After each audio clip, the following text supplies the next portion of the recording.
കർത്താവായ യേശുക്രിസ്തുവിന്റെ നാമത്തിനെല്ലാം മഹത്വവും കൊടുക്കുന്നു. മർക്കോസിന്റെ സുവിശേഷം 1-ാമത്തെ അധ്യായം അതിന്റെ 14-15 വാക്യങ്ങളിൽ കർത്താവായ യേശുക്രിസ്തു ഇപ്രകാരം പറഞ്ഞു. കർത്താവായ യേശുക്രിസ്തു ഗലീലയിൽ ചെന്നിട്ട് ദൈവരാജ്യത്തിന്റെ സുവിശേഷം പ്രസംഗിച്ചു. ദൈവരാജ്യത്തിന്റെ സുവിശേഷം പ്രസംഗിച്ചു.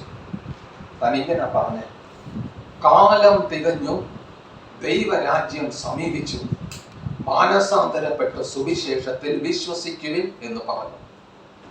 ന്യായപ്രമാണം വിശ്വസിക്കുകയും ന്യായപ്രമാണം ആചരിക്കുകയും ചെയ്യുന്ന യഹൂദന്മാരോടായിരുന്നു കർത്താവായ യേശുക്രിസ്തു ഈ കാര്യങ്ങൾ പറഞ്ഞത്.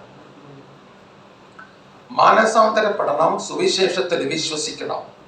മാനസാന്തരത്തിലേക്ക് അവർ തിരിഞ്ഞു എന്നതിൻ്റെ അടയാളമായിരുന്നു യോഹന്നാൻ മുഖാന്തരമുള്ള മാനസാന്തര സ്നാനത്തെ അവരനുസരിക്കുകയും അതിനെ ഏറ്റെടുക്കുകയും ചെയ്തത്.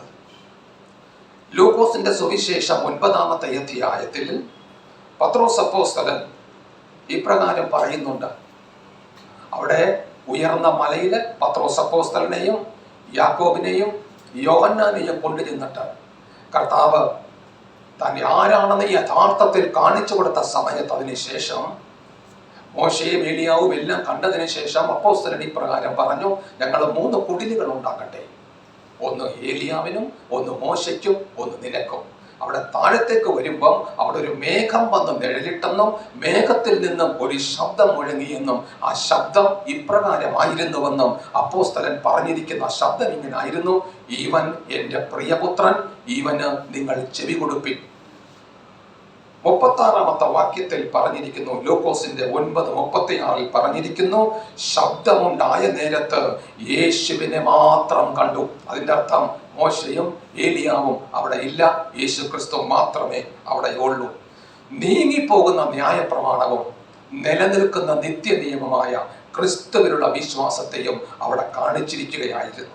പ്രിയപ്പെട്ടവരെ, കഴിഞ്ഞ ആഴ്ചയിൽ ഞാൻ നിങ്ങളോട് പറഞ്ഞിരുന്നു, കർത്താവായ യേശുക്രിസ്തു വന്നത് യഹൂദന്മാർക്ക് വേണ്ടിയാണ്.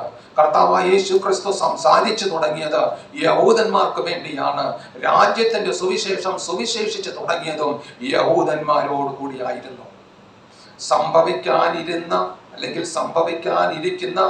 ന്യായപ്രമാണ ലോകത്തിന്റെ അവസാനത്തെക്കുറിച്ചും സംഭവിക്കാനിരിക്കുന്ന യെരുശലേം ദൈവാലയത്തിന്റെ തകർച്ചയെക്കുറിച്ചും അതിനെല്ലാം മുൻപ് സംഭവിക്കാനിരിക്കുന്ന ചില കാര്യങ്ങളെക്കുറിച്ചും എല്ലാം കർത്താവായ യേശുക്രിസ്തു സുവിശേഷത്തിൽ വളരെ വ്യക്തമായി പ്രതിപാദിച്ചിട്ടുണ്ട്. പ്രധാനമായും കർത്താവായ യേശുക്രിസ്തുവിന്റെ 2-ാം വരവിന് മുൻപ് സംഭവിക്കാനിരുന്ന മഹാപീഡന കാലത്തെ ആസ്പദമാക്കി കർത്താവായ യേശുക്രിസ്തു പ്രസ്താവിച്ച ഒരു വാക്യം വായിച്ചുകൊണ്ട് നമുക്ക് ഇന്നത്തെ ചിന്തയിലേക്ക് പ്രവേശിക്കാം. മത്തായിയുടെ സുവിശേഷത്തിന്റെ 24-22 എഴുതിയിരിക്കുന്നു, ആ നാളുകൾ ചുരുങ്ങാതിരുന്നാൽ ഒരു ജഡവും രക്ഷിക്കപ്പെടുകയില്ല. ആ നാളുകൾ ചുരുങ്ങാതെ ഇരുന്നാൽ ഒരു ജഡവും രക്ഷിക്കപ്പെടുകയില്ല. വ്രതന്മാർ നിമിത്തമോ ആ നാളുകൾ ചുരുങ്ങും. വ്രതന്മാർ നിമിത്തമോ ആ നാളുകൾ ചുരുങ്ങും. കർത്താവായ യേശുക്രിസ്തു തന്റെ വിശുദ്ധന്മാരെ ചേർക്കുവാൻ പ്രത്യക്ഷനാകുന്ന തന്റെ 2-ാം വരവിന് മുൻപായി സംഭവിക്കാനിരുന്ന മഹാപീഡനത്തിന്റെ നാളുകൾ ചുരുങ്ങുവാൻ കാരണമായ ചില കാര്യങ്ങളാണ് നമ്മൾ ഒന്നൊന്നായിട്ട് ചിന്തിക്കാൻ പോകുന്നത്. ശൂന്യമാക്കുന്ന മ്ലേച്ഛത എന്ന സുവിശേഷത്തിൽ നമുക്ക് വായിക്കുവാൻ സാധിക്കും. ശൂന്യമാക്കുന്ന മ്ലേച്ഛത. ലൂക്കോസിന്റെ സുവിശേഷം 21-ാമത്തെ അധ്യായം അതിന്റെ 20-ാമത്തെ വാക്യത്തിൽ കർത്താവ് ഇപ്രകാരം പറഞ്ഞു, സൈന്യങ്ങൾ എന്ന് കർത്താവ് പറഞ്ഞത് റോമ സൈന്യത്തെ കുറിച്ചാണ്. സൈന്യങ്ങൾ യെരുശലേമിനെ വളഞ്ഞിരിക്കുന്നത് കാണുമ്പോൾ, റോമ സൈന്യം യെരുശലേമിനെ വളഞ്ഞിരിക്കുന്നത് കാണുമ്പോൾ അതിന്റെ എന്ന് പറഞ്ഞാൽ യെരുശലേമിന്റെ ശൂന്യകാലം അടുത്തിരിക്കുന്നു എന്ന് കർത്താവ് സുവിശേഷത്തിൽ പറഞ്ഞു. ഇതിനോടനുബന്ധിച്ച് തന്നെ യഹൂദയിൽ സംഭവിക്കാനിരിക്കുന്ന ഒരു കാര്യം കൂടി കർത്താവ് പ്രസ്താവിച്ചു. 2 വാക്യങ്ങളിൽ നമുക്കത് ഉപയോഗിക്കാൻ സാധിക്കും. മത്തായിയുടെ സുവിശേഷം 24-ാമത്തെ അധ്യായത്തിന്റെ 15-ാമത്തെ വാക്യത്തിലും മർക്കോസിന്റെ സുവിശേഷം 13-ാമത്തെ അധ്യായത്തിന്റെ 14-ാമത്തെ വാക്യത്തിലും രണ്ട് വാക്യങ്ങളിലും പറഞ്ഞിരിക്കുന്നത് പൊതുവിൽ ഒരേ കാര്യം അല്ലെങ്കിൽ ഒരേ ആശയം തന്നെയാണ് ഈ രണ്ട് വാക്യങ്ങളിലും കർത്താവ് പ്രസ്താവിച്ചിരിക്കുന്നത്. ആ വാക്യം ഇങ്ങനെയാണ്: ശൂന്യമാക്കുന്ന മ്ലേച്ഛത വിശുദ്ധ സ്ഥലത്ത് നിൽക്കുന്നത് നിങ്ങൾ കാണുമ്പോൾ. മറ്റേ ഭാഗത്ത് പറഞ്ഞു, ശൂന്യമാക്കുന്ന മ്ലേച്ഛത നിൽക്കരുതാത്ത സ്ഥാനത്ത് നിൽക്കുന്നത് നിങ്ങൾ കാണുമ്പോൾ. യഹൂദ്യദേശത്തുള്ളവർ മലകളിലേക്ക് ഓടിപ്പോയിക്കൊള്ളട്ടെ. ഈ രണ്ട് വാക്യങ്ങളിലും കർത്താവ് പറഞ്ഞ ആശയം ഇത് തന്നെ. മേൽ പറഞ്ഞ വാക്യം അനുസരിച്ച് അതിന്റെ നിവർത്തീകരണം എന്ന വിധത്തിൽ യെരുശലേം നഗരത്തിലേക്കും യെരുശലേം ദേവാലയത്തിലേക്കും റോമൻ സൈന്യം അണിയണിയായി നീങ്ങിയപ്പോൾ യെരുശലേം നിവാസികൾ അവരായിരുന്ന സ്ഥലത്ത് നിന്ന് നിർജ്ജന പ്രദേശങ്ങളിലേക്ക് പ്രാണരക്ഷാർത്ഥം ഓടിപ്പോകാൻ ഇടവന്നെന്ന് ചരിത്രം രേഖപ്പെടുത്തിയിട്ടുണ്ട്. അതായത് കർത്താവ് യേശു ക്രിസ്തു സുവിശേഷത്തിൽ എന്തു പ്രസ്താവിച്ചോ അത് അക്ഷരികമായിട്ട് സംഭവിച്ചു. ആമേൻ. 1-ാം നൂറ്റാണ്ടിൽ ചരിത്രകാരന്മാരുടെ രേഖകളിൽ ഇപ്രകാരമാണ് എഴുതപ്പെട്ടിരിക്കുന്നത്. നിങ്ങൾ ശ്രദ്ധിച്ചോളാം. AD 64-66 കാലഘട്ടത്തിൽ യഹൂദ്യയിലെ റോമൻ ഗവർണറായിരുന്നു ജെസിയസ് ഫ്ലോറസ് എന്ന വ്യക്തി. AD 64-66 കാലഘട്ടത്തിൽ ഈ ജെസിയസ് ഫ്ലോറസ് എന്ന റോമൻ ഗവർണർ താൻ യഹൂദ്യയിൽ ഒരു പ്രക്ഷോഭം ഉണ്ടാക്കാൻ തീരുമാനിച്ചു. ഒരു കലഹം ഉണ്ടാക്കണം, ഒരു കലാപം ഉണ്ടാക്കണമെന്ന് തീരുമാനിച്ചു. അതിനുശേഷം താൻ ചെയ്തത് തന്റെ സൈന്യത്തെ, റോമൻ സൈന്യത്തെ യഹൂദ്യയിലേക്ക് താൻ അയച്ചു. യഹൂദ്യയിൽ കലഹവും കലാപവും ഉണ്ടാക്കിയെടുക്കുന്നതിൽ ഈ ഗവർണർ വിജയിക്കുകയും ചെയ്തു. എന്നാൽ AD 66 ആദ്യ സമയങ്ങളിൽ ഈ ജെസിയസ് ഫ്ലോറസ് യെരുശലേം ദൈവാലയത്തിന്റെ ഭണ്ഡാരത്തിൽ നിന്ന് 17 താലന്ത് സ്വർണം ഇദ്ദേഹത്തിന് കൊടുക്കണം എന്നുള്ളൊരു ആവശ്യം ഉന്നയിച്ചു. യെരുശലേം ദൈവാലയത്തിന്റെ ഭണ്ഡാരത്തിൽ നിന്ന് 17 താലന്ത് സ്വർണം കൊടുക്കണമെന്ന് എന്ന ആവശ്യം ഉന്നയിച്ചപ്പോൾ യൗവനക്കാരായ യഹൂദന്മാരുടെ ചെറുപ്പക്കാര്, എടുത്തുചാട്ടക്കാരായ യഹൂദ വംശരായ യൗവനക്കാര് അവർക്കിതിനെ അംഗീകരിക്കാൻ സാധിച്ചില്ല. കാരണം അവര് നോക്കുമ്പം അവർക്ക് ആരാധനയില്ല, വിശുദ്ധിയില്ല, ദൈവമില്ല, ഒന്നുമില്ല. അതിവിശുദ്ധമായ സ്ഥാനത്ത് ഇവർക്ക് വേണ്ടി കരുതപ്പെട്ടതിൽ നിന്ന് അവർക്ക് കൊടുക്കുക എന്നുള്ളതിനെ അംഗീകരിച്ചു കൊടുക്കുവാൻ ഈ യഹൂദന്മാരായ ചെറുപ്പക്കാർക്ക്, യൗവനക്കാർക്ക് അവർക്ക് സമ്മതമായിരുന്നില്ല. മാത്രമല്ല അവരെന്ത് ചെയ്തെന്നറിയാമോ? ഇപ്രകാരം ഒരാവശ്യം ഉന്നയിച്ച ഈ ഗവർണറെ അധിക്ഷേപിക്കുകയും പരിഹസിക്കുകയും അദ്ദേഹം അത്യാർത്തിയുള്ളവനാണെന്ന് വരുത്തി തീർക്കുകയും ചെയ്തു. യഹൂദന്മാരുടെ ഈ പ്രവൃത്തി അറിഞ്ഞ ഈ ജെസിയസ് ഫ്ലോറസ് എന്ന ഗവർണർ താൻ പ്രകോപിതനായി. താൻ എന്താ ചെയ്തെന്നറിയാമോ? തന്നെ പരിഹസിച്ചതിന് പരിഹാരം അല്ലെങ്കിൽ പ്രതികാരം എന്ന വണ്ണം റോമ സൈന്യത്തെ താൻ യെരുശലേമിലേക്ക് അയച്ചു. റോമ സൈന്യം പ്രതികാര നടപടിയായി എന്ത് ചെയ്തെന്നറിയാമോ? ഏകദേശം 3600 വരുന്ന 3600 പേര് യഹൂദന്മാരെ അവര് കൂട്ടക്കൊല ചെയ്തു. എവിടെയായിരുന്നു ആവശ്യം? ഈ പ്രതികാരത്തിന്റെ തവണ്ണം. യാതൊരു നീതീകരണവും ഇല്ലാത്ത, യാതൊരു ന്യായീകരണവും ഇല്ലാത്ത പ്രവൃത്തിയാണ് അവർ ചെയ്തതെന്ന് ചരിത്രം വരെ രേഖപ്പെടുത്തിയിട്ടുണ്ട്. ഈ വക കാര്യങ്ങളെല്ലാം യുദ്ധങ്ങളുടെ പുസ്തകം എന്ന ചരിത്ര പുസ്തകത്തിൽ 2-ാമത്തെ അധ്യായത്തിൽ രേഖപ്പെടുത്തിയിട്ടുണ്ട്. എന്തിനാ അതും കൂടി പറയുന്നതെന്നറിയാമോ? സുവിശേഷത്തിൽ കർത്താവ് പറഞ്ഞ കാര്യങ്ങളെല്ലാം സംഭവിച്ചുവെന്ന് ചരിത്രകാരന്മാർ രേഖപ്പെടുത്തിയിരിക്കുന്നത് കൊണ്ട് നമുക്ക് നിസ്സംശയം പറയാം ഇതെല്ലാം സംഭവിച്ച് കഴിഞ്ഞ കാര്യങ്ങളാണെന്ന്. യെരുശലേം ദൈവാലയത്തിൽ നിങ്ങൾ ശ്രദ്ധിച്ചോണം, യെരുശലേം ദൈവാലയത്തിൽ അനവധിയായ ധനശേഖരം ഉണ്ടായിരുന്നു. സ്വർണങ്ങളും അമൂല്യ വസ്തുക്കളും ഉണ്ടായിരുന്നു. ഇതിനെപ്പറ്റിയെല്ലാം അറിവുണ്ടായിരുന്ന ഈ ജെസിയസ് ഫ്ലോറസ് എന്ന ഗവർണർ ഈ അമൂല്യമായ ധനശേഖരത്തെ കൊള്ള ചെയ്ത് കൈവശപ്പെടുത്തുവാൻ തീരുമാനിക്കുകയും റോമൻ സൈന്യത്തിന്റെ 2 വലിയ വിഭാഗങ്ങളെ യെരുശലേം ദൈവാലയം ലക്ഷ്യമാക്കി താൻ യെരുശലേമിലേക്ക് അയക്കുകയും ചെയ്തു. റോമൻ സൈന്യം യെരുശലേം നഗരത്തിന്റെ കവാടത്തിൽ എത്തുന്നതിന് മുൻപ് തന്നെ അവിടെ ഉണ്ടായിരുന്ന അനേകം യഹൂദന്മാരെ അവര് കൊന്നൊടുക്കി. ഒരു കൂട്ടക്കൊല അല്ലെങ്കിൽ ഒരു കൂട്ടക്കുരുതി അവരവിടെയും ചെയ്യുവാൻ ഇടയായി.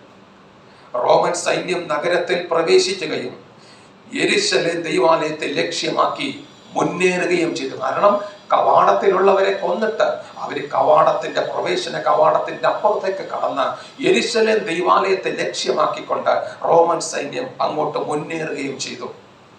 യെരുശലേം ദൈവാലയത്തെ സംരക്ഷി നിർത്തുന്ന സംരക്ഷണ സേനയുണ്ടായിരുന്നു, സുരക്ഷാ സേനയുണ്ടായിരുന്നു ദൈവാലയത്തെ സംരക്ഷിക്കാൻ. ഈ സുരക്ഷാ സേനയുടെ അല്ലെങ്കിൽ സുരക്ഷാ ഭടന്മാരുടെ തലവനായ ഒരു വ്യക്തി ഉണ്ടായിരുന്നു. ആ വ്യക്തിയുടെ പേരാണ് ഏലിയാസർ ബി അനന്യാസ്.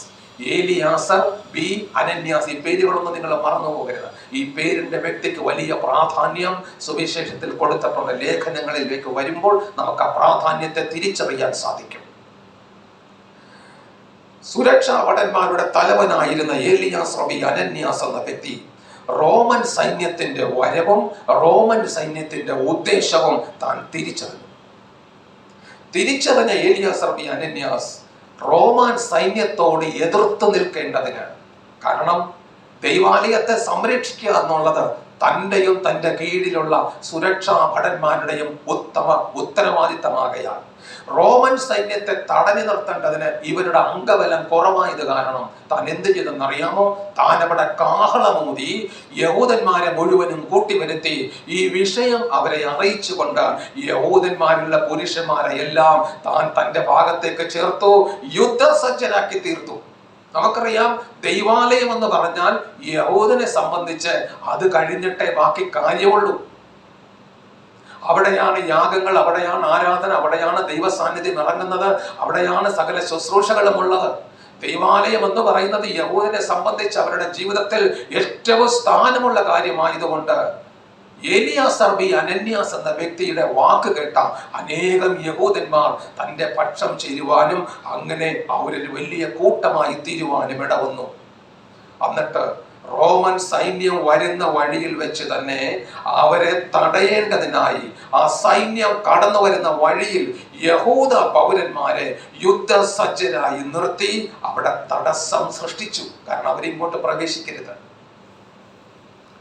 അതിന്റെ ഫലമായി യെരുശലേം ദൈവാലയത്തെ കൊള്ള ചെയ്യുവാൻ വന്ന റോമൻ സൈന്യം ഈ യഹൂദന്മാരുടെ ചെറുത്തുനിൽപ്പ് കാരണം, എതിർത്തുനിൽപ്പ് കാരണം അവര് വന്ന കാര്യം സാധിക്കുവാൻ സാധിക്കാതെ അവര് പിൻവാങ്ങി മടങ്ങി പോകുവാൻ ഇടയായി തീർന്നു.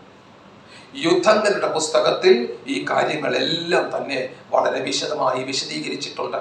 അതേസമയം റോമൻ സൈന്യത്തിന്റെ ലക്ഷ്യം വിജയിച്ചിരുന്നുവെങ്കിൽ, അവര് ദൈവാലയത്തിന്റെ അകത്തേക്ക് പ്രവേശിച്ചിരുന്നുവെങ്കിൽ യെരുശലേം ദൈവാലയം അശുദ്ധരും അഗ്രജർമ്മനികരുമായിരുന്ന ജാതികളായ മനുഷ്യരാൽ മലിനപ്പെട്ടു പോകുമായിരുന്നു, അശുദ്ധമായി പോകുമായിരുന്നു. പിന്നെ സംഭവിച്ചത്, യഹൂദൻ പൗരന്മാരെ ഒരുമിച്ച് ചേർത്ത് അവരെ യുദ്ധസജ്ജരാക്കി റോമാ സൈന്യത്തെ യെരുശലേം ദൈവാലയത്തിൽ പ്രവേശിപ്പിക്കാതെ അവരോട് എതിർത്തു നിന്ന് അവരെ പിന്തിരിപ്പിച്ചു എന്ന കാരണത്താൽ ഏലിയാസർ ബി അനന്യാസ് എന്ന വ്യക്തി പരക്കെ അംഗീകരിക്കപ്പെടുവാനിടയായി. ഹല്ലേലൂയ. ക്രമേണ യെരുശലേം ദൈവാലയത്തിന്റെ മുഴുവൻ സംരക്ഷണവും അതുവഴി ദൈവാലയത്തിന്റെ തന്നെ മുഴുവൻ നിയന്ത്രണവും ഈ ഏലിയാസർ ബി അനന്യാസ് എന്ന വ്യക്തി ഏറ്റെടുക്കുകയും അങ്ങനെ ദൈവാലയത്തിന്റെ മേൽ തനിക്ക് പരമാധികാരം ലഭിക്കുവാൻ ഇടവരികയും ചെയ്തു. യഹൂദന്മാരും റോമക്കാരും തമ്മിൽ നടന്ന യുദ്ധത്തിന്റെ സമയത്ത് യെരുശലേം ദൈവാലയത്തെ താൻ നിയമവിരുദ്ധമായി ഉപയോഗിച്ചു. തന്റെ സൈനിക താവളവും തന്റെ സുരക്ഷാ സ്ഥാനവുമായി ദൈവാലയത്തെ താൻ എന്ത് ചെയ്തു? ഉപയോഗിച്ചു. ഒന്നും പറയാൻ പറ്റിയില്ല. കാരണം എന്താ? ഒരിക്കൽ റോമാ സൈന്യം വന്നപ്പോൾ താൻ തന്റെ നേതൃത്വത്തിലാണ് എന്ത് ചെയ്യുന്നത്? അവരെ മുഴുവനും എതിർത്ത് നിന്ന് ഓടിച്ചു കളഞ്ഞത്. താൻ അംഗീകരിക്കപ്പെട്ടു. സാവധാനം ദൈവാലയത്തിന്റെ മേൽ തനിക്ക് നിയന്ത്രണം ലഭിച്ചു. മാത്രമല്ല, ദൈവാലയത്തിന്റെ മേൽ മുഴുവൻ കൺട്രോളും തനിക്ക് ലഭിക്കാനിടയായിട്ട് തീർന്നു. ഹല്ലേലൂയ. വ്രതന്മാർ നിമിത്തം ആ നാളുകൾ ചുരുങ്ങും എന്ന് കർത്താവ് പറഞ്ഞ വചനം നിവർത്തിയാകുവാനും ഇടവന്നു. പ്രിയപ്പെട്ടവരെ, മഹാപീഡനത്തിന്റെ വ്യാപ്തിയെ കുറയ്ക്കുവാനും കാരണമായ ഒന്നാമത്തെ സംഭവം ഏലിയാസർബി അനന്യാസിന്റെ നേതൃത്വത്തിലുണ്ടായിരുന്ന ചെറുത്തുനിൽപ്പ്, എതിർത്തുനിൽപ്പ് ആയിരുന്നു. മാത്രമല്ല, പീഡകന്മാരാലുള്ള കൊടിയ പീഡനങ്ങൾ അനുഭവിക്കാൻ ഇടവരാതെ പീഡിപ്പിച്ചു കൊണ്ടിരുന്ന സകലവരുടെയും മേൽ ദൈവത്തിന്റെ മഹാകോപം വറങ്ങുന്നതിന് മുൻപ് കർത്താവ് യേശു ക്രിസ്തുവിന്റെ രണ്ടാം വരവ് സംഭവിക്കുന്നതിനും ഈ കാര്യങ്ങൾ മുഖാന്തിരങ്ങളായി തീർന്നു, അല്ലെങ്കിൽ തീരുവാൻ ഇടവന്നു. ശ്രദ്ധിച്ചാട്ടെ, 2 തെസ്സലോനിക്ക ലേഖനം 2-ാമത്തെ അധ്യായത്തിന്റെ 3-ാമത്തെ വാക്യത്തിൽ പൗലോസ് അപ്പോസ്തലൻ ഇപ്രകാരം വിവരിച്ചിട്ടുണ്ട്: ആദ്യമേ വിശ്വാസത്യാഗം സംഭവിക്കുകയും നാശയോഗ്യനും അധർമ്മമൂർത്തിയുമായവൻ വെളിപ്പെടുകയും വേണം. ആദ്യമേ വിശ്വാസത്യാഗം സംഭവിക്കണം, നാശയോഗ്യനും അധർമ്മത്തിന്റെ മൂർത്തിയുമായവൻ വെളിപ്പെടുകയും വേണം. കർത്താവിന്റെ നാള്, കർത്താവിന്റെ ദിവസം എന്നൊക്കെ പറയുന്ന ക്രിസ്തുവിന്റെ വരവും തന്റെ വിശുദ്ധന്മാരെ കൂട്ടിച്ചേർക്കലും സംഭവിക്കുന്നതിന് മുൻപ് ഒന്നാമതായി എന്ത് സംഭവിക്കണം എന്നാണ് അപ്പോസ്തലൻ പറഞ്ഞത്? വിശ്വാസത്യാഗം സംഭവിക്കണം. ഹല്ലേലൂയ. എന്നാൽ വിശ്വാസത്യാഗം എന്ന് പറയുമ്പോൾ നമ്മൾ പെട്ടെന്ന് കരുതുക വിശ്വാസം ഉപേക്ഷിച്ച് എല്ലാവരും പോയി എന്നുള്ളതാണ്. എന്നാൽ ഇംഗ്ലീഷ് വേദപുസ്തകം നിങ്ങൾ നോക്കിയാൽ അറിയാം, വിശ്വാസത്യാഗം എന്ന മലയാളം വാക്കിലാണ് ഇംഗ്ലീഷ് വേദപുസ്തകത്തിൽ എഴുതിയിരിക്കുന്ന വാക്ക് റിബല്യൻ എന്ന. റിബല്യൻ എന്ന് പറഞ്ഞാൽ അതിന്റെ അർത്ഥം എതിർത്ത് നിൽക്കുക, ചെറുത്ത് നിൽക്കുക, കീഴടങ്ങാതെ എതിർത്ത് നിൽക്കുക, ചെറുത്ത് നിൽക്കുക എന്നുള്ളതാണ്. ഹല്ലേലൂയ. നമുക്കറിയാം, ഗ്രീക്ക് ഭാഷയിൽ നിന്നാണ് ഇംഗ്ലീഷ് ഭാഷയിലേക്ക് വിവർത്തനം ചെയ്യപ്പെട്ടിട്ടുള്ളത് ബൈബിള്. ഗ്രീക്ക് ഭാഷയിൽ ഈ സ്ഥാനത്ത് ഉപയോഗിച്ചിരിക്കുന്ന വാക്കിന് അപ്പോസ്റ്റസി എന്ന് പറയുന്ന അപ്പോസ്റ്റസി എന്ന വാക്ക് അപ്പോസ്റ്റാസിയ എന്നുള്ള ഗ്രീക്ക് പദത്തിൽ നിന്നാണ് എടുത്തിട്ടുള്ളത്. അപ്പോസ്റ്റസി എന്നുള്ള വാക്കിന്റെ ഇംഗ്ലീഷ് അർത്ഥം കൊടുത്തിരിക്കുന്നത് റിബല്യൻ എന്നാണ്. അപ്പൊ റിബല്യൻ എന്നുള്ള വാക്കിന്റെ അർത്ഥം എതിർത്ത് നിൽക്കുക, ചെറുത്ത് നിൽക്കുക എന്നുള്ളതാണെങ്കിൽ മലയാളത്തിൽ എഴുതിയിരിക്കുന്നത് വിശ്വാസ ത്യാഗമെന്ന്. വിശ്വാസത്യാഗം സംഭവിക്കും എന്നവിടെ എഴുതിയിരിക്കുന്നത് ഇംഗ്ലീഷ് വേദപുസ്തകം കൂടി നമുക്ക് പരിശോധിച്ചാൽ നമുക്ക് വ്യക്തമായ ഒരു ധാരണ കിട്ടും. അവിടെ എന്ത് നടക്കണം? ചെറുത്തുനിൽപ്പ് നടക്കണം, എതിർത്ത് നിൽക്കുന്ന ഒരു അവസ്ഥ ഇവിടെ ഉണ്ടാകണം. ഹല്ലേലൂയ.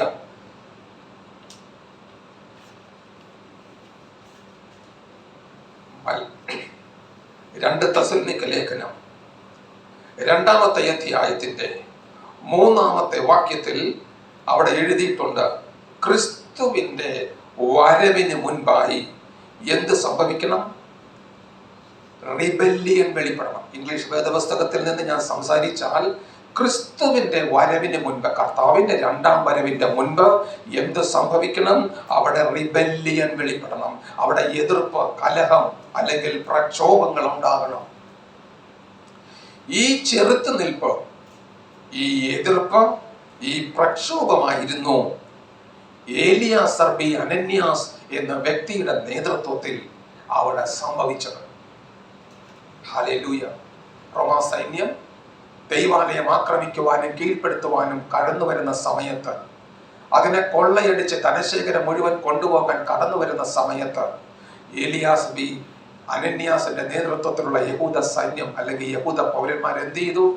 എതിർത്ത് നിന്നോ, ചെറുത്ത് നിന്നോ. ഹല്ലേലൂയ.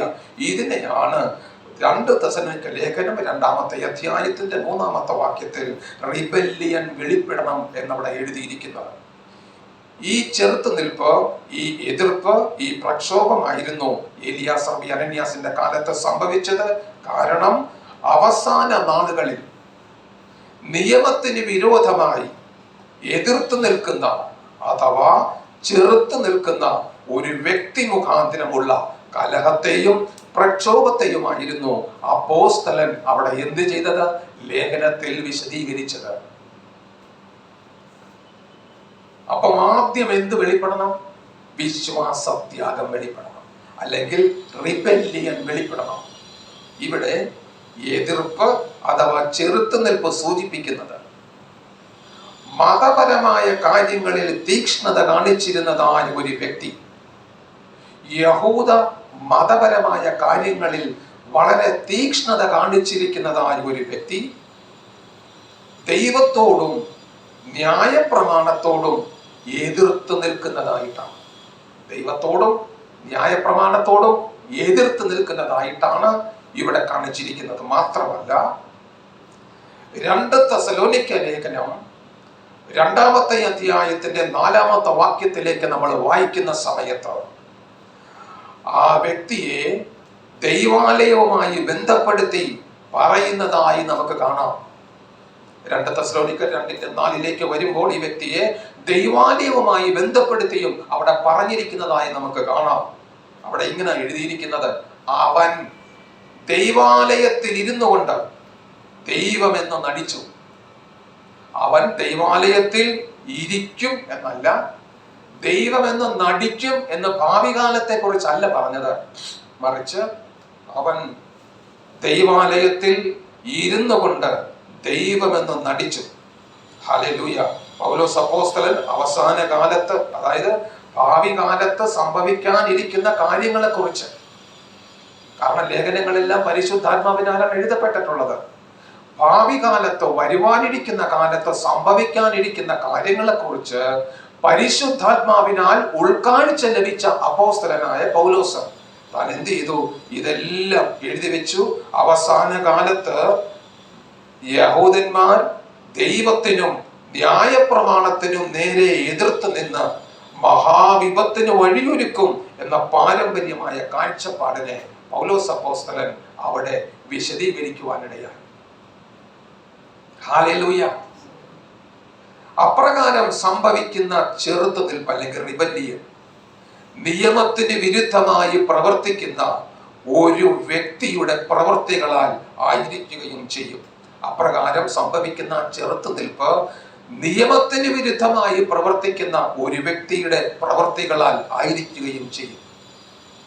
പ്രിയപ്പെട്ടവരെ, ദൈവത്തിനും ന്യായപ്രമാണത്തിനും എതിരായി എതിർത്ത് നിൽക്കുന്ന ഒരു വ്യക്തിയെ പറ്റി, ദൈവത്തിനും ന്യായപ്രമാണത്തിനും എതിരായിട്ട് എതിർത്ത് നിൽക്കുന്ന ഒരു വ്യക്തിയെ പറ്റി, യഹൂദ്യനായ ഒരു നേതാവിനെ പറ്റി പൗലോസ് അപ്പോസ്തലൻ നമ്മൾ പറഞ്ഞ 2 തെസ്സലോനിക്ക ലേഖനം 2-ാമത്തെ അധ്യായത്തിന്റെ 4-ാമത്തെ വാക്യത്തിൽ പരാമർശിച്ചിട്ടുണ്ട്. അവൻ ദൈവാലയത്തിൽ ഇരിക്കുമെന്നല്ല ഇരുന്നു, അവൻ ദൈവമെന്ന് നടിക്കുമെന്നല്ല ദൈവമെന്ന് നടിച്ചു. അവൻ ദൈവാലയത്തിൽ ഇരുന്നു കൊണ്ട് ദൈവമെന്ന് നടിച്ചു എന്നവിടെ എഴുതിയിട്ടുണ്ട്. ആ വ്യക്തി ന്യായപ്രമാണത്തെ ഉപേക്ഷിക്കുകയും അനേകരെ ന്യായപ്രമാണ ലംഘനത്തിലേക്കും അനുസരണക്കേടിലേക്കും നയിക്കുവാൻ ഇടയാക്കുകയും ചെയ്തു. അനേകരെ ന്യായപ്രമാണത്തെ ഉപേക്ഷിപ്പിക്കുകയും അനേകരെ ന്യായപ്രമാണ ലംഘനത്തിലേക്കും അനുസരണക്കേടിലേക്കും നയിക്കുവാൻ ഈ വ്യക്തി മുഖാന്തരം ഇടയാക്കി തീർത്തു. ഇപ്രകാരം കാര്യങ്ങളായിരിക്കും ഇതെല്ലാം തന്നെ വിരൽ ചൂണ്ടുന്നത്, അല്ലെങ്കിൽ ഇതെല്ലാം തന്നെ ചൂണ്ടിക്കാണിക്കുന്നത് ഒരൊറ്റ വ്യക്തിയിലേക്കാണ്. ആരാണെന്നറിയാമോ? ഏലിയാസർ ബി അനന്യാസ് എന്ന യഹൂദ മതത്തിൽ തീക്ഷ്ണതയുണ്ടായിരുന്ന, യഹൂദ ദൈവാലയത്തിന്റെ സുരക്ഷാ ഭടന്മാരുടെ നേതാവായിരുന്ന, യഹൂദനായിരുന്ന ഏലിയാസർ ബി അനന്യാസ് എന്ന മനുഷ്യൻ, എന്ന വ്യക്തി. ഹല്ലേലൂയ. 2 തെസ്സലോനിക്ക ലേഖനം 2-ാമത്തെ അധ്യായത്തിന്റെ 3-ാമത്തെ വാക്യം മുതൽ 12-ാമത്തെ വാക്യം വരെ നിങ്ങൾ വായിക്കുമ്പോൾ നിങ്ങൾക്ക് മനസ്സിലാക്കാൻ സാധിക്കും, അപ്പോസ്തലൻ പല പല വാക്കുകൾ അവിടെ ഉപയോഗിച്ചിട്ടുണ്ട്. നാശയോഗ്യൻ എന്ന് നാം പറഞ്ഞിട്ടുണ്ട്, അധർമ്മത്തിന്റെ മൂർത്തി എന്ന് താൻ പറഞ്ഞിട്ടുണ്ട്, തന്നെത്താൻ ഉയർത്തുന്ന എതിരാളി എന്ന് താൻ പറഞ്ഞിട്ടുണ്ട് എന്നൊക്കെ പരാമർശിച്ചിരിക്കുന്നത് ഒരു വ്യക്തിയെ പറ്റിയാണ്, ഒരൊറ്റ വ്യക്തിയെ പറ്റിയാണ്. നാശയോഗ്യൻ ഏകവചനത്തിലാണ് പറഞ്ഞിരിക്കുന്നത്, അധർമ്മത്തിന്റെ മൂർത്തി ഏകവചനത്തിലാണ് പറഞ്ഞിരിക്കുന്നത്, തന്നെത്താൻ ഉയർത്തുന്ന എതിരാളി അതും ഏകവചനത്തിലാണ് പറഞ്ഞിരിക്കുന്നത്. ഇതെല്ലാം പറഞ്ഞിരിക്കുന്നത് ഒരു വ്യക്തിയെ പറ്റിയാണ്. മേൽപ്പറഞ്ഞ കാര്യങ്ങൾ നിയമം ലംഘിയും നാശയോഗ്യനുമായി തീരുന്ന ഒരു വ്യക്തിയെ കുറിച്ചുള്ള വിശേഷങ്ങളായി നമുക്ക് കാണാം. പൗലോസ് അപ്പോസ്തലൻ വിശദീകരിച്ചിരിക്കുന്നത് വളരെ അഹങ്കാരിയും, ശ്രദ്ധിക്കണം, വളരെ അഹങ്കാരിയും ഗർവിഷ്ഠനും നിയമലംഘിയുമായ ഒരു യഹൂദ്യ നേതാവ്. വളരെ അഹങ്കാരിയും ഗർവിഷ്ഠനും നിയമലംഘിയുമായ ഒരു യഹൂദ്യ നേതാവ്. അദ്ദേഹം ഇങ്ങനെ ആയിരുന്നില്ല. പക്ഷെ എങ്ങനെ ആയിത്തീർന്നു? യോവാ സൈന്യം പിന്മാറി പോയി കഴിഞ്ഞപ്പോൾ ഇദ്ദേഹം ജനസമ്മതനായി തീർന്നു. ദൈവാലയത്തിന്റെ നിയന്ത്രണവും പരമാധികാരവും ഇദ്ദേഹത്തിന് ലഭിക്കുവാനിടയായി തീർന്നു. ദൈവാലയ സംരക്ഷണത്തിന് വേണ്ടി, റോമ സൈന്യത്തെ എതിർത്ത് നിൽക്കേണ്ടതിന് വേണ്ടി യുദ്ധങ്ങളുടെ സമയത്ത് താൻ എന്ത് ചെയ്തെന്നറിയാമോ? ദൈവാലയം തൻ്റെ സൈന്യത്തിന്റെ താവളമാക്കി തീർത്തു. തൻ്റെ സൈന്യത്തെ മുഴുവനും താൻ അവിടെ കൊണ്ടുവരുവാൻ ആരംഭിച്ചു. അതൊരു സൈനിക താവളമാക്കി തീർത്തു. അപ്പോസ്തലൻ പറയുന്നു, വളരെ അഹങ്കാരിയും ഗർവിഷ്ഠനും നിയമലംഘിയുമായ ഒരു യഹൂദ്യ നേതാവ്, എതിർപ്പുകൾക്കും വിപ്ലവത്തിനും ചെറുത്തുനിൽപ്പുകൾക്കും തുടക്കമിട്ടൊരു വ്യക്തി, ദൈവാലയത്തിന്റെ മേൽ നിയന്ത്രണം ഏറ്റെടുത്തൊരു വ്യക്തി തീർന്നില്ല. ആരംഭത്തെങ്കിൽ ആത്മനിയന്ത്രണമുള്ള ശക്തി കേന്ദ്രത്തിന്റെ സ്വാധീന വലയത്തിലായിരുന്നെങ്കിലും ക്രമേണ പിന്നീട് വ്യാജത്തിന്റെ വ്യാപാര ശക്തിയാൽ വഴിപ്പെട്ട്, വ്യാജത്തിന്റെ വ്യാപാര ശക്തിയാൽ വശംവദനായി, അത്ഭുതങ്ങളും വ്യാജമായ അടയാളങ്ങളും നിമിത്തം ജനത്തെ വഞ്ചിക്കുന്നവനുമായി തീർന്നു. ചരിത്രരേഖകളിൽ ചരിത്രകാരനായ യോസിഫസും ഹെഗിസിപ്പോസും രേഖപ്പെടുത്തിയിട്ടുള്ള കാര്യങ്ങൾ താരതമ്യം ചെയ്തു കഴിഞ്ഞാൽ മേൽപ്പറഞ്ഞ എല്ലാ വിശേഷണങ്ങൾക്കും യോഗ്യനായ ഒരൊറ്റ വ്യക്തി മാത്രമേ ഉള്ളൂ. ആ വ്യക്തി മറ്റാരുമല്ല. ആ വ്യക്തിയുടെ പേരാണ് എലിയാസർ ബി അനന്യാസ് എന്നുള്ളത്.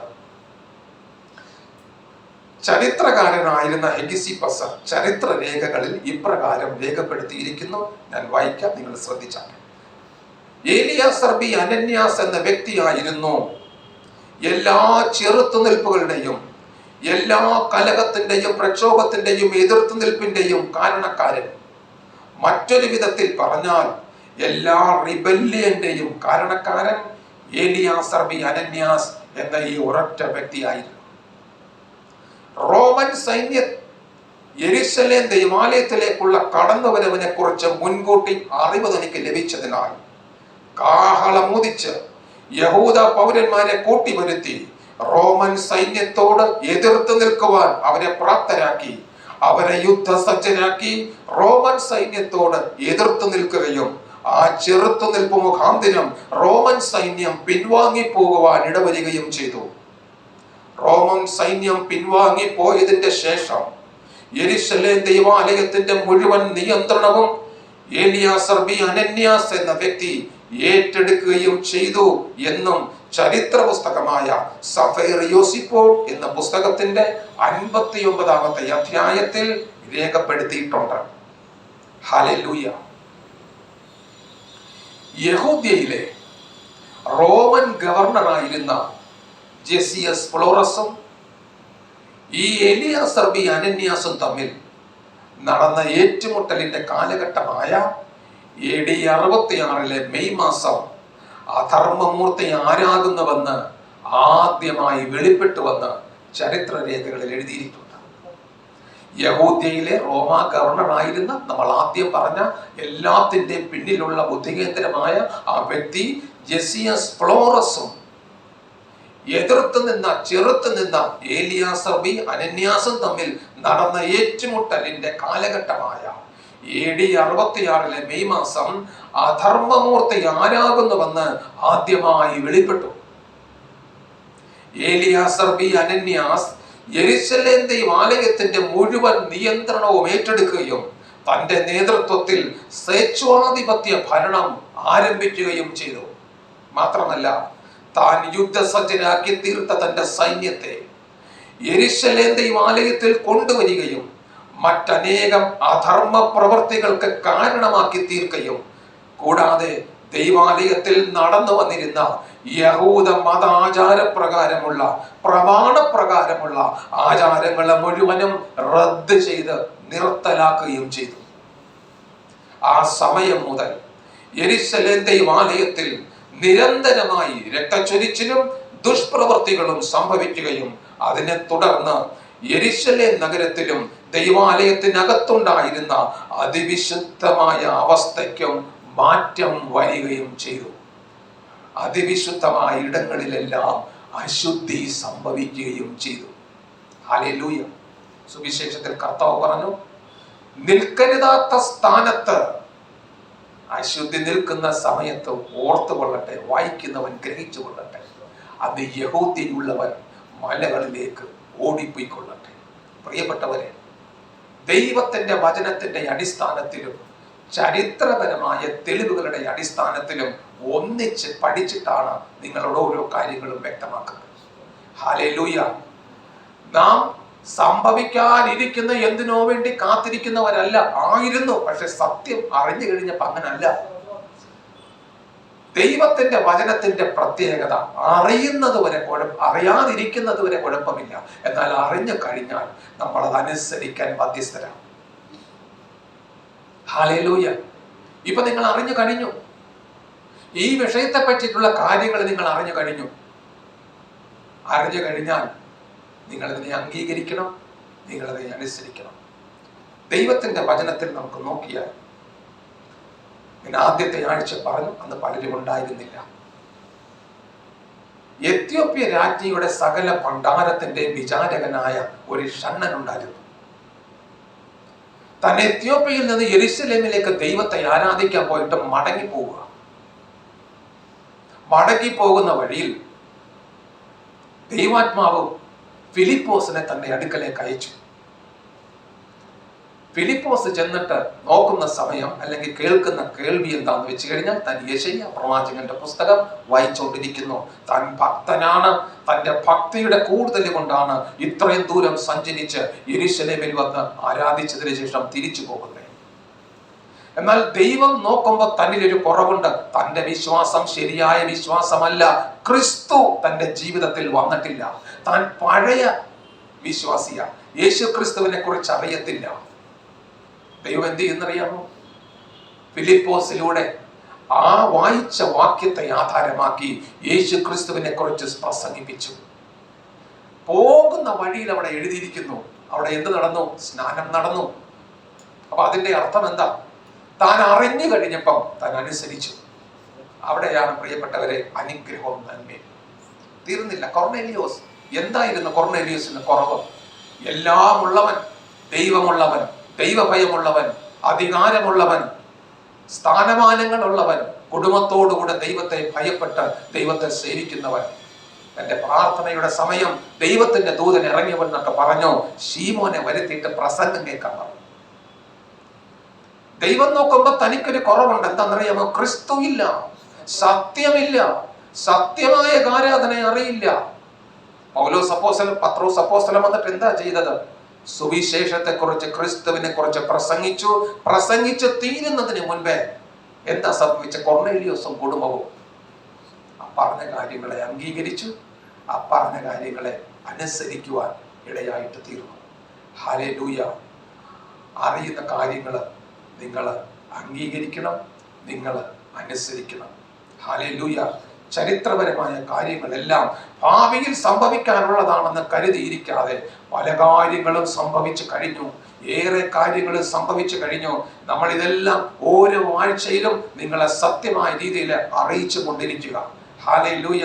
ആകയാൽ പ്രിയപ്പെട്ടവരെ, സത്യം നിങ്ങൾ അറിയും, സത്യം നിങ്ങളെ സ്വതന്ത്രന്മാരാക്കും. ആ സത്യമാണ് നിങ്ങളെ ഉയർത്തുന്നത്. ആ സത്യത്തിൽ നിങ്ങൾ അംഗീകരിക്കണം, ആ സത്യത്തിൽ നിങ്ങൾ നിലനിൽക്കണം, ആ സത്യം നിങ്ങൾ അനുസരിക്കണം. യേശു ക്രിസ്തുവിൻ നാമത്തിൽ തന്നെ. ആമേൻ.